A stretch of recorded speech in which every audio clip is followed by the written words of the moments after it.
Well, thank you very much. Hello. It really is a privilege to be here and we have a conversation with all of you. What I was going to speak about was how and why should we screen for newborns G6PD status in USA. And I'll speak to you about my personal journey. As you all know, or may know, that G6PD is a red blood cell enzyme disorder. It's inherited and it can cause havoc in an individual if it gets triggered in any form. The most important reason that concerns me as a pediatrician or a neonatologist was about 20 years ago, my colleague, Lois Johnson, embarked on a registry collection of children who got brain damage from a condition called Kernicterus. This is a bilirubin-induced brain damage that occurs in newborn babies and should not occur. I mean, the simple message is it is completely preventable. In her collection of this registry, she reported and had collected over a 12-year period about 125 cases of children who were voluntarily reported. Of these, 1/5 of them were due to G6PD deficiency. That was a surprise to us. But also, if you look into her data, about 50% of the babies had no known causes, and not every baby was tested for G6PD deficiency as a cause of their kernicterus. The reason kernicterus became a big issue in the G6PD deficient babies was it manifested itself as a rapid rate of rise of bilirubin due to hemolysis or breakdown of red blood cells. As we track the bilirubin levels, as you can see in the side panel slide, it increases very rapidly at a certain rate, high enough to cause acute kernicterus, that is also known as acute bilirubin encephalopathy. And this condition occurred as early as 3 days of age and could occur anywhere until the first 4 weeks after birth. So it was entirely a neonatal condition, very unique in a population that was G6PD deficient. In those days, I was a young rookie in the bilirubin research world, and I knew very little about G6PD deficiency, like most pediatricians in the US. It's not a condition that you deal with on a day-to-day basis. And in the newborn situation, yes, you knew it existed, but it was a hematologist's problem.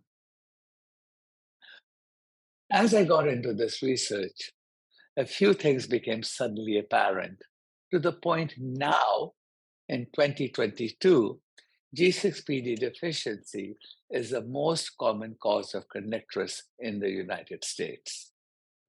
And as I said, kernicterus is a brain damage that should not occur. So as I started to learn about G6PD deficiency, the natural source is to go back and try and read the literature. And one can essentially say that G6PD deficiency is not only a matter of human evolution, where the human person has learned to survive malaria and a malarial infestation by changing its enzyme pattern and metabolic pattern of the red blood cells. But more recently, in the last about 2,500 years, this has become a disease of travelers. It started with Alexander the Great traveling with his Macedonian army across the world. It happened because of Constantinople being the New York of the medieval times, where urban demographics changed due to migration. And then came the Crusades and the transportation of slaves across from Africa, colonialism, and now more recently, migration from air travel due to global employment, family reunification, or asylum seekers. To this extent, the USA now represents a very changing demography, such that there is a global diversity, at least in this nation. When we looked at the incidence of G6PD deficiency in the US, you would be surprised, or perhaps not so, by the statewide diversity shown here on the horizontal axis related to the prevalence of G6PD deficiency. The size of the symbols represents the number of live births for each state. The District of Columbia is highlighted, along with places like Mississippi, surprisingly, and California, New York, and Florida. Places such as Maine have limited diversity, or Montana has even more limited diversity and less experience with G6PD deficiency. So we know that G6PD deficiency is common in the US, and its incidence varies depending on which state you happen to be born in. The second thing that caught my attention was surprisingly represented in last week's New York Times. I call this the mothball saga. New York Times wrote a story on living and breathing on the front line of toxic chemical zones. And they talked about the work that EPA is doing.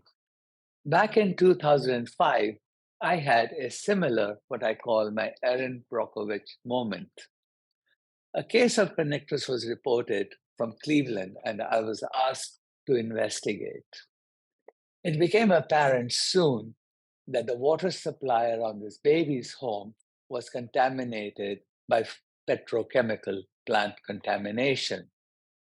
And naphthalene was implicated as a major toxin in that water source and was found to be a trigger of the red blood cell breakdown of hemolysis. And if you look at this map of Cleveland, you can see the multitude of chemical sites that are around this lake. The folks in Cleveland were kind of surprised and taken aback, and they started to think about it. In the meantime, EPA has done a phenomenal amount of work on the role of naphthalene and has shared this with us through a publication in which they cited that 654 of the 1,600 sites identified for cleanup in the USA were contaminated by naphthalene. Naphthalene has its own health effects. Exposure to naphthalene can occur by breathing, eating food products contaminated by it, drinking the water, or by skin contact, such that even a short-term inhalation or a longer exposure has been associated with hemolytic anemias and other effects in children and in adults. Naphthalene, a crude product of crude oil and petrochemicals, is directly released in 90% of the air. About 5% is released in water and about 2% in land. It is also a common product that we find in our closets as mothballs or as moth repellents. And we also find it in our public toilets where it is used as an antiseptic and then is drained into the water supply. So naphthalene is around us, and so are many other chemicals. It is these exposures to these chemicals in the environment that threatens the G6PD deficient population, often not known to them. To understand this better, the Cleveland doctors spoke about screening babies for G6PD deficiency in their hospital. And at McDonald Hospital in Cleveland, Dr. Nock initiated a screening of all African American male infants. She did so because there had been noted to be a disparity of G6PD deficient in African American males. Back in 2004, Dr. Herschel in Chicago had noted that about 13% of the African American males were G6PD deficient, and that is a common number actually for USA. The screening process initiated just at this one hospital in Cleveland has been going on since 2007. And about in 2015, a survey of the pediatricians explained here in this slide talks about the value of this screening process. 74 of the 472 clinicians actually had taken care of a G6PD deficient patient during their practice in the preceding 7 years. They had used the data to counsel the families about jaundice, to guide follow-up of the children, and educate them to avoid hemolytic triggers.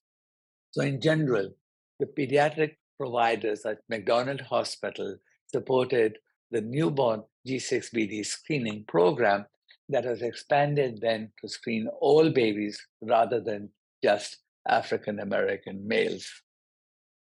We started to search for a more optimal screening strategy.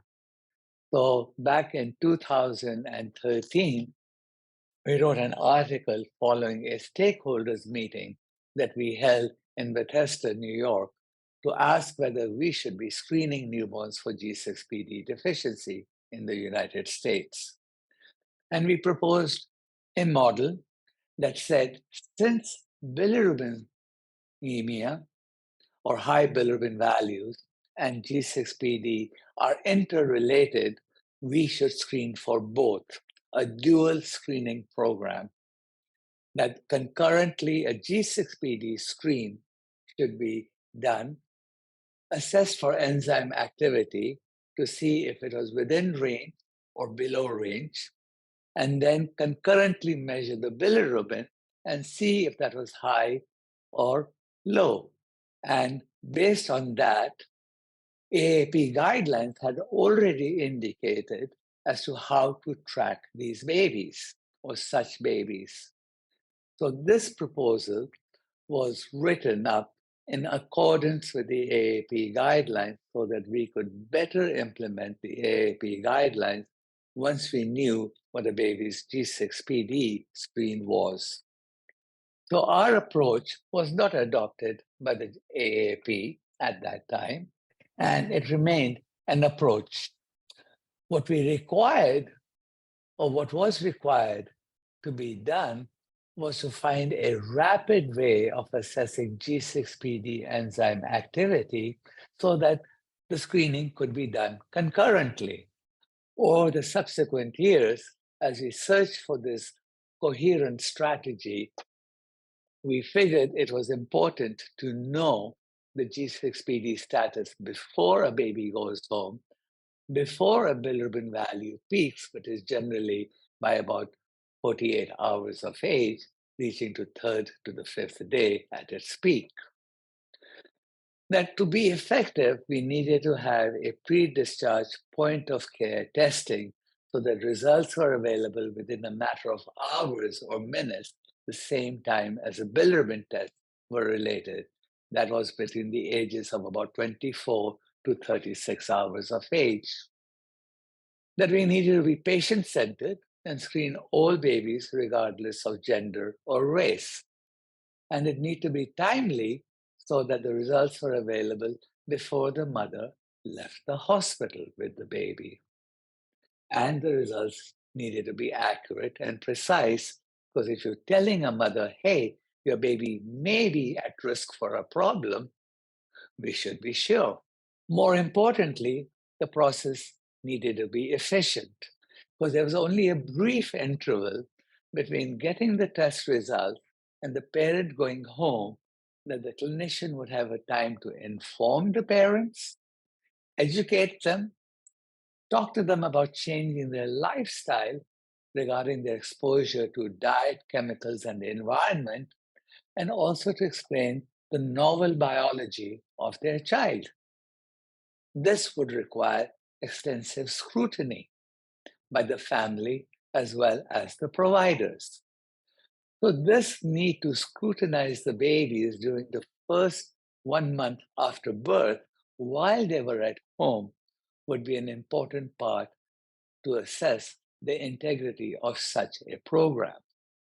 Lastly, that the process should be equitable so that it's affordable, has universal access, and can transform clinical practice.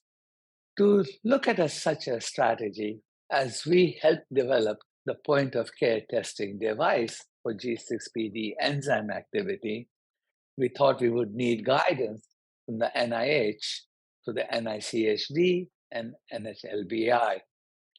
And that would require a mega population study. So in 2019, we wrote an application, and then COVID happened. While COVID was happening concurrently, the AAP was revising its bilirubin guideline. The new AAP guideline came out in 2022, but there was obviously a lot of activity happening in building up the consensus and the recommendations of the new AAP guidelines. We were one of the members of the AAP guidelines, along with others who had proposed the strategy. The new AAP guidelines, which were a revision and an update from the guidelines previously done in 1994, 2004, 2009, were issued in August of 2022. And these guidelines, though we didn't have the final say in that word, were surprisingly quite remarkable. The key element of the guidelines was a bilirubin needed to be done before the baby went home to identify the threshold of which treatment with lights was needed. Okay? No longer a screening test.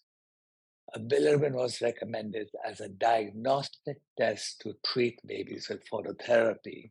To guide this threshold, it also required them to follow those babies in a timely manner. So there were specific directives on identifying the threshold and providing a timing of the follow-up. The important part of this action required the physician to adjust or lower the bilirubin threshold for phototherapy for two risk factors. One was gestational age, and the second was neurotoxicity. Neurotoxicity was determined by 5 indicators, of which the most important one, speaking to us today, was a pre-discharge G6PD testing. This was a statement from the American Academy of Pediatrics that all clinicians who do a bilirubin test to decide at what level a phototherapy should be begun need to know the gestational age, hemolytic disease, including a pre-discharge G6PD status.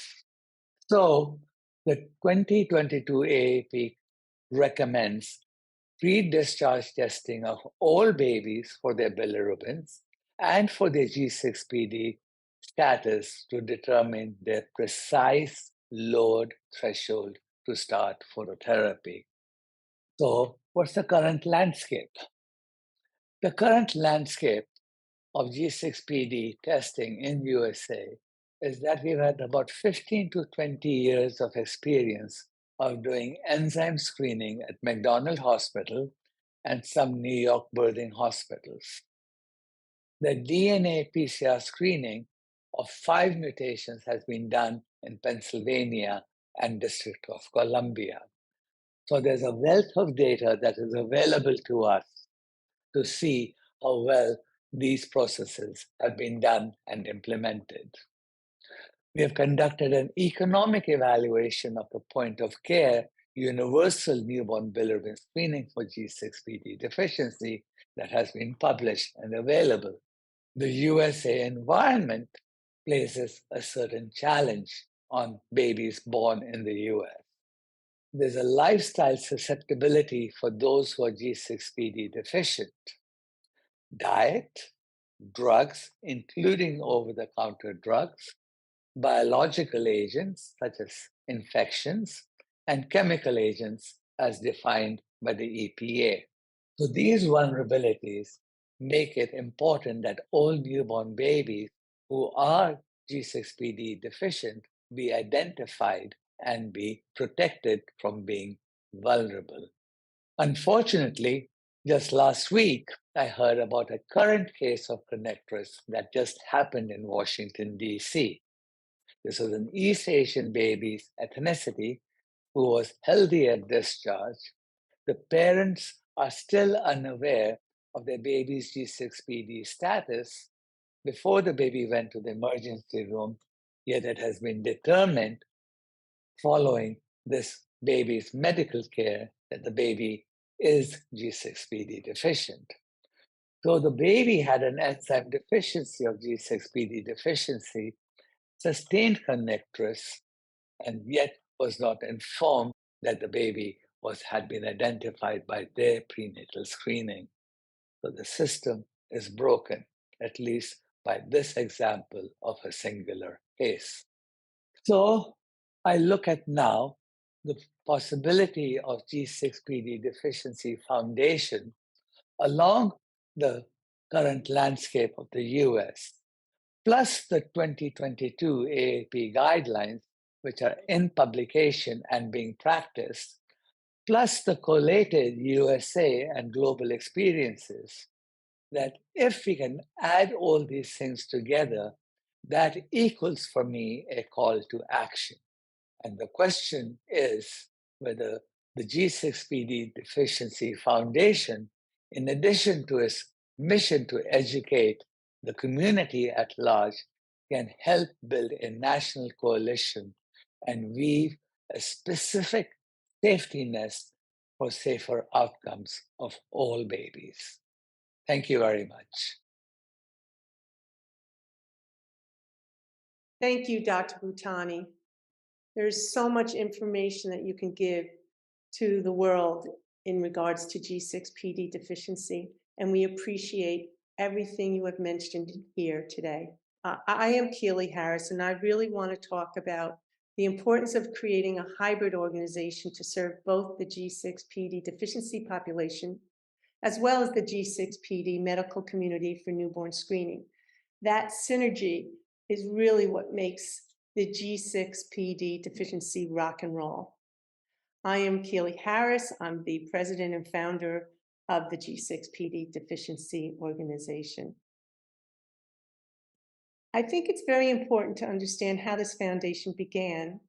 I don't know if anybody's seen it on the website, but it's about my grandson, Brody, and his battles. It's called brodysbattles.org. And what it mentions is how this all began. He was born, I was there. I saw him in 5 minutes from his birth.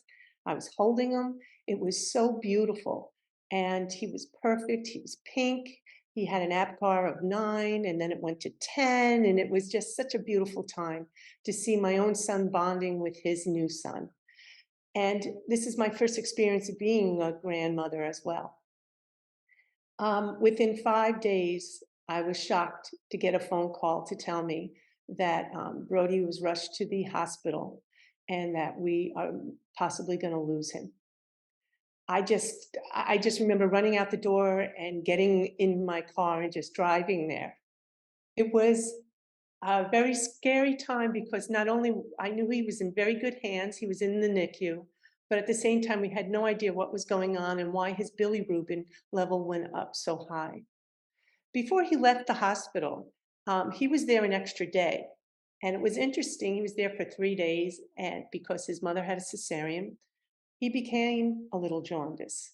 And they took care of him properly, and they gave him phototherapy, and they gave him the green light to go home. And of course, the parents promised that they would be back the next day to get a bilirubin level read.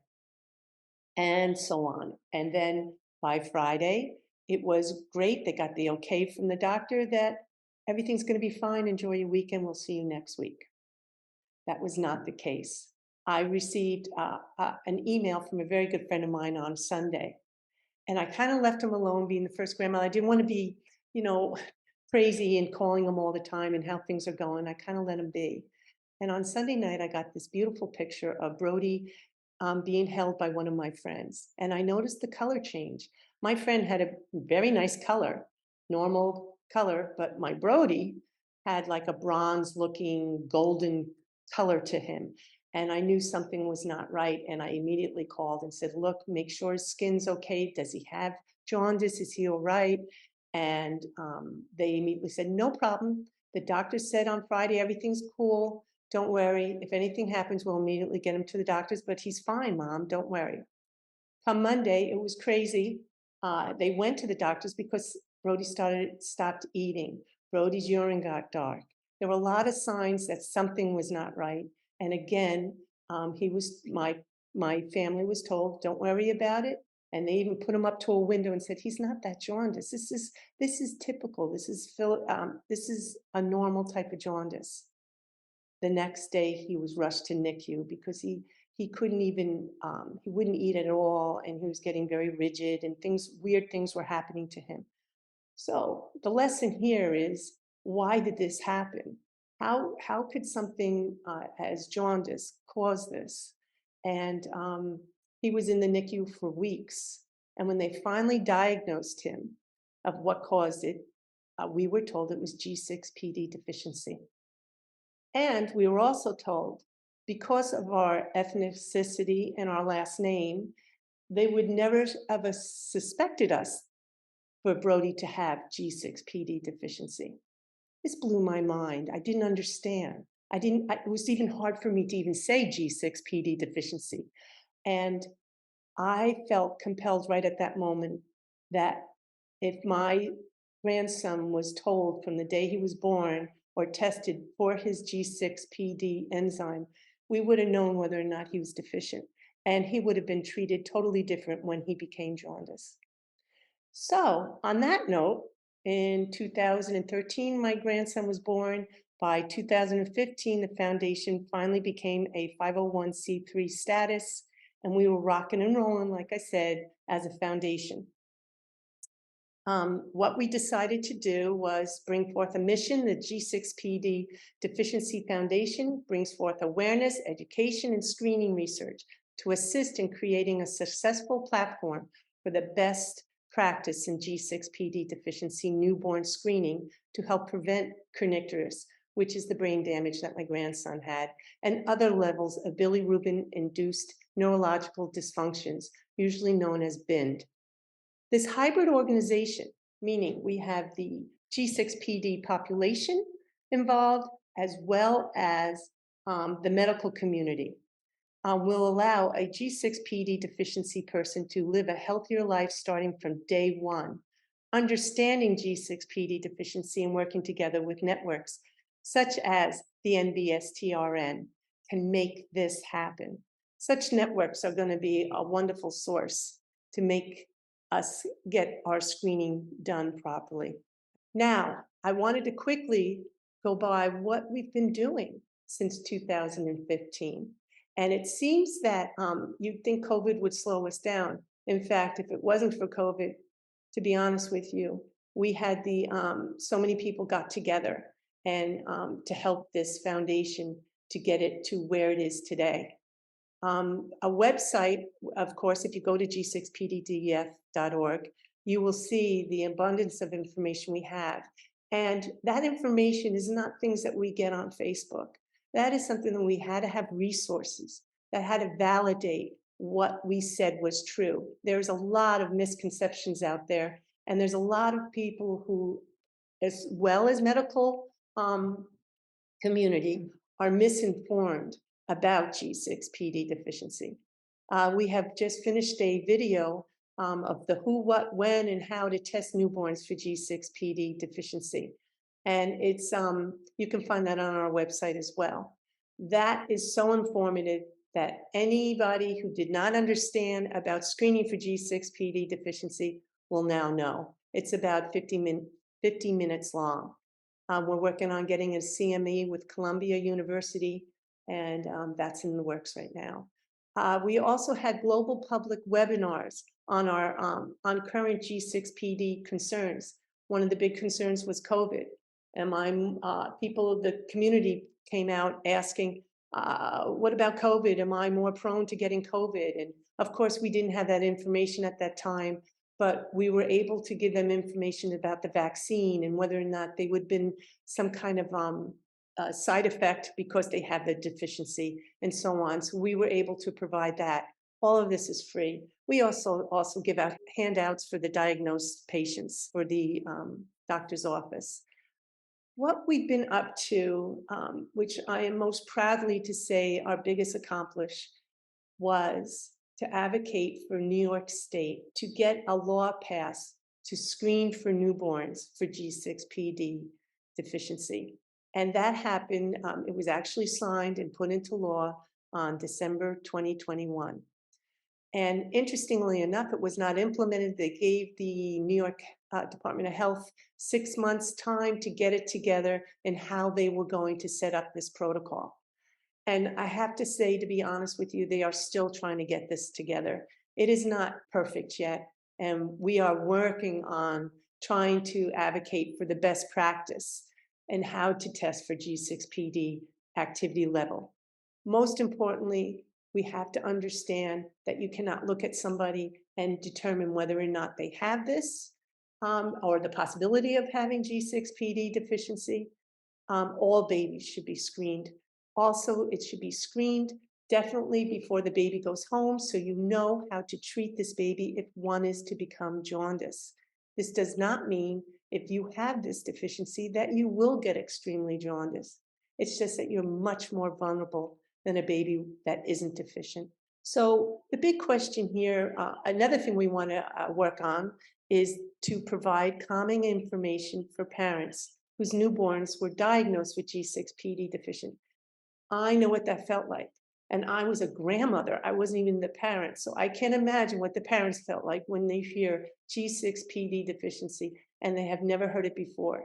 Number one, this should be a household term, just like diabetes. Everybody should know about this because we all have a chance of having this.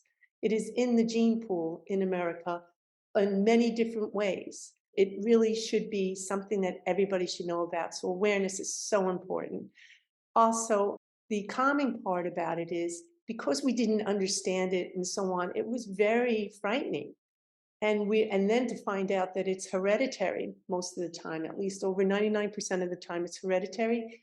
And how come my daughter-in-law did not know this, or how come she was never, ever screened for this? Because she had many episodes in her life looking back of why she became sick or anemic, or why she fainted when she used mothballs. You know, there are things I could go on and on about. So I believe everybody should be screened, and this is scary if you don't know what it's about, but they need a calming information where they just push a button on our website and we'll first say, you don't know how lucky you are, you know you are deficient. It's the ones that don't know is when problems happen, like my grandson, Brody. And then most importantly, we are in the middle of applying for G6PD to be added to the recommended universal screening process, which is shortened as RUSP. You may know about this, you may not know what RUSP is, but it is a panel listed of different diseases, conditions that they fully feel that should be screened at time of a newborn should be screened for. And we feel, and I'm sure that most people, once they learn more about G6PD deficiency, that this should be also on that panel. So we're working on that. And the G6PD Deficiency Foundation is very proud to announce we received an award from the Bilirubin Club Award.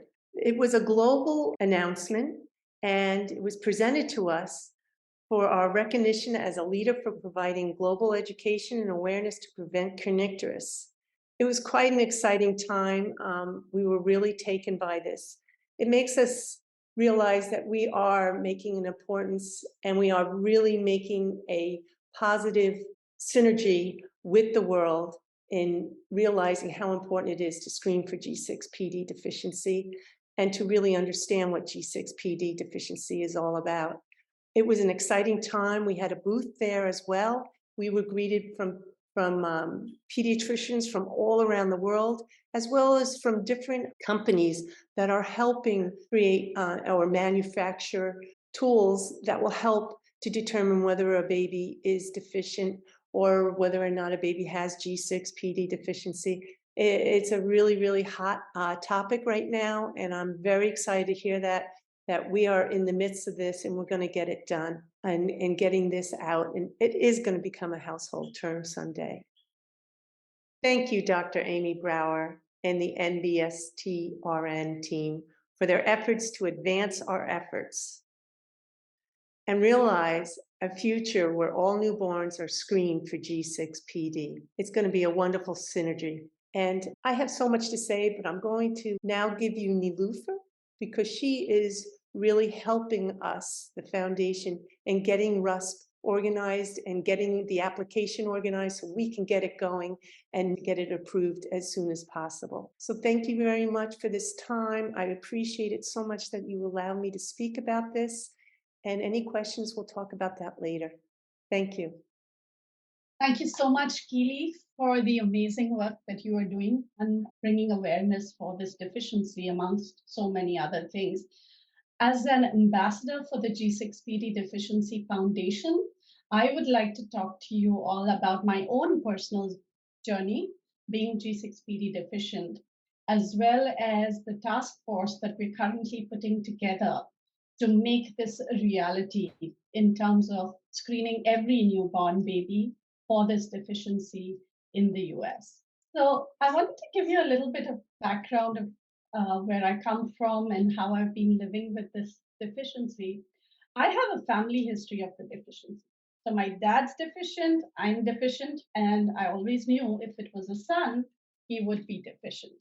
In terms of my upbringing, my mom is also a doctor, and she was very well aware of the deficiency. It is quite prevalent in the community that I am from, as well as my dad had reacted badly to some medication earlier, and therefore she had tested everyone in the family to find out if we were deficient or not. While I was pregnant, I worked closely with my son's neonatologist to make sure that he was aware. The best part about it is my son's neonatologist, Dr. Kishore Kumar, is also the CEO and founder of multiple maternity hospitals in India, where my son was born. And he screens every newborn for this deficiency. So he was very well aware and very familiar with the implications of not being aware or not treating for this enzyme deficiency, right? So my son's enzyme activity was tested at birth. We got the test results while we were in the hospital. We obviously already knew that he would come out deficient, and rightly so. The results came back that he had no enzyme activity present.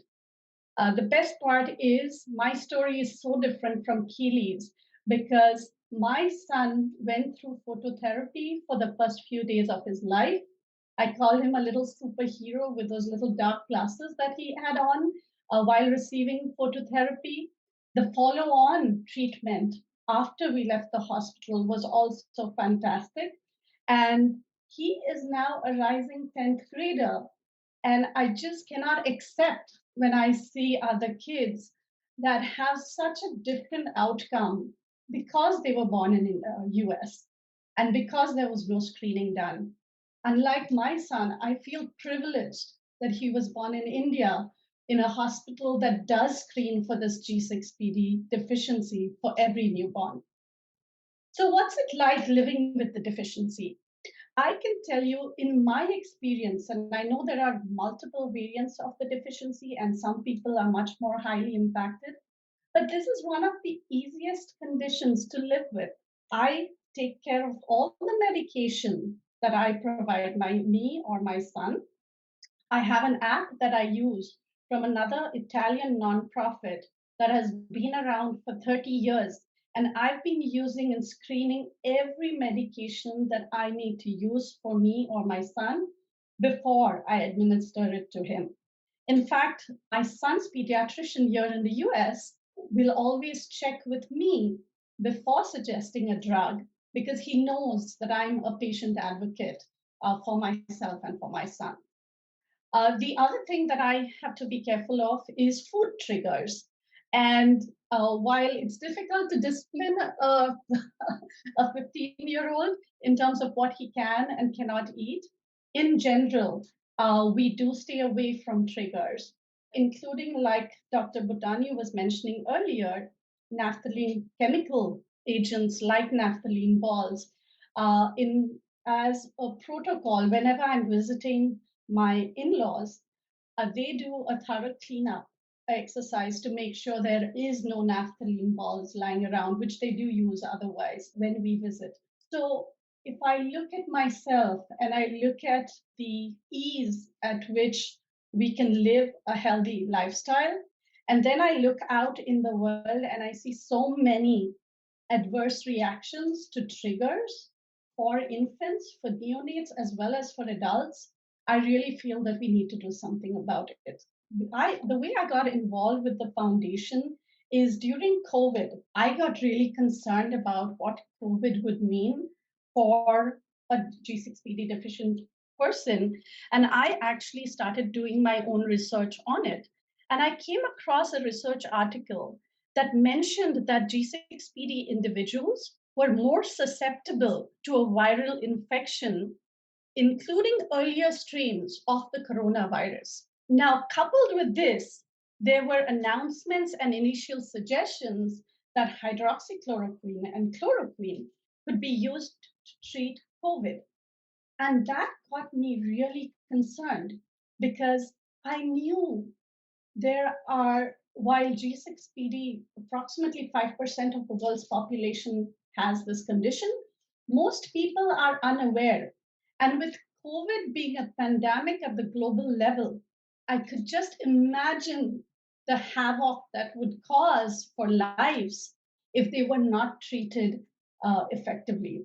So I started a petition about bringing more awareness and asking for more research to be done with COVID and G6PD medication, as well as research just on the condition itself with COVID. And I came across a wonderful group of global researchers, medical doctors, as well as the wonderful G6PD Deficiency Foundation. And we formed a team and we did as much as we could to create more awareness about the condition during COVID and help and support the group and the community that was lacking any direction, including for vaccinations during COVID. Being so involved with the community, I am now seeing the impact, like I mentioned earlier, about not being aware and not being screened and having adverse outcomes, including impact like, lifelong impact like Kernicterus when you're not aware. And therefore, newborn screening for this condition, I cannot see it not happening. It's a must have to be able to have people live a healthy lifestyle. So what we did is while we evolved with the work that we were doing on COVID, Keely had just passed the law in New York that made newborn screening for this deficiency mandatory. And we decided that we wanted to do more. And we partnered with multiple folks from the fields of medicine, research, and advocacy, including the NBSTRN. And we have started a task force to look at adding G6PD deficiency to the RUSP and creating much more awareness, as well as looking at areas of potential research on this condition. We initiated this task force in Feb of 2023, and I'm really excited to be a part of it.